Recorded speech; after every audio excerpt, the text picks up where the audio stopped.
What we're going to look at now is the formal stating of the multiplicative property of probability.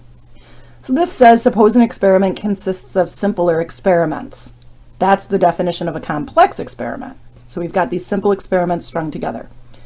Then the probability of the final outcomes, so the probability at the end of the complex experiment, is equal to the product of the probabilities of the simpler experiments that make up the sequence. Well, that's exactly what we looked at when we were looking for the probability of 2 black marbles. We look at the simpler experiments are the first pick, and if we look at the probability of the first pick coming up black, that's 2/3. The other simple experiment that we need to string together with that is the second pick. So we looked at the probability of the second pick coming up black, and the multiplicative property says that the probability of the final outcome, so the probability of black, will be the product. That means we multiply the probabilities of the simpler experiments.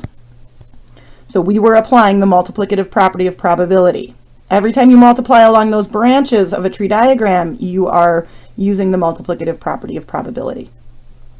The additive property is when we used this when we looked at the probability of getting at least 1 black marble.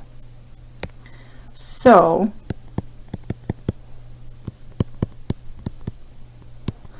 this says, suppose E, so that's our capital E, our all-encompassing E, is made up of pairwise mutually exclusive simpler events. So these are just the smaller events that make it up. Then the probability of that final all-encompassing E is the sum of the probabilities of the simpler events. In other words, first of all, pairwise mutually exclusive just means that if one thing happens, the other cannot.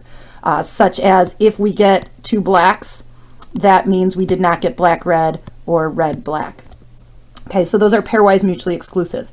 Now, these are the smaller events that make up our sort of all-encompassing capital E.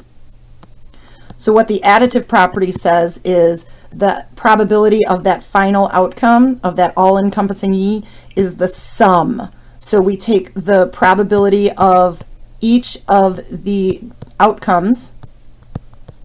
Here's the probability of black, red, black, and we find the sum, which is exactly what we did.